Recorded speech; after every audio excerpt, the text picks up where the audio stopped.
महाराज जी राधे राधे, आपके चरणों में कोटि कोटि प्रणाम। महाराज जी आप कह रहे हैं कि परमात्मा महाराज जी एक ही है, तो इतने सारे अलग अलग मार्ग क्यों बनाए हैं, इतने सारे? वो एक होते हुए भी अनंत रूपों में है, वही है, दूसरा नहीं है।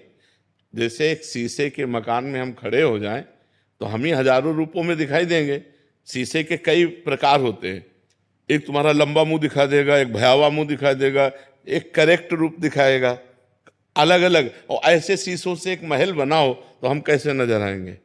ऐसे ही विराट रूप भगवान स्वयं बने हुए हैं। जितने स्त्री पुरुष है सब भगवान ही बने हुए हैं। हम माया ग्रसित होने के कारण अपने स्वरूप को भूल गए। हम भी वही हैं, हम भी वही हैं। केवल हम देह भाव में आ गए, भोगों में रत हो गए तो हम जीव कहलाए। जैसे किसी रिक्शा वाले को बोलो ना, ए रिक्शा, खड़ा हो गया ना। अब वो रिक्शा है क्या? ए टैक्सी, खड़ा हो गया ना। क्योंकि वो तन्मयता रिक्शा पे किए, वो टैक्सी पे किए।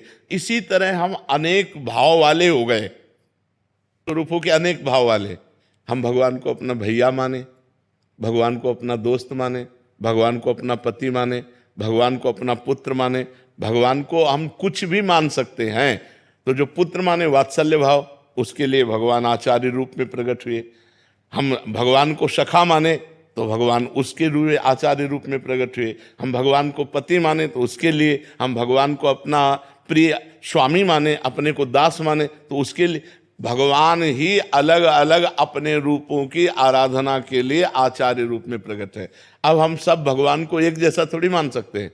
हम भगवान को दोस्त मानते हैं तो तुम कहते हो नहीं, भगवान दोस्त कैसे हो सकते हो? तो भगवान है, मैं उनका दास हूँ, वो स्वामी है। तो अब आपके भाव की पुष्टि के लिए भगवान अलग। तो अलग अलग भावों की पुष्टि के लिए वही भगवान अलग अलग रूप धारण करके अलग अलग सेवा पद्धतियों को प्रकाशित किया है, अलग अलग मार्ग प्रकाशित किए प्राप्त होने के।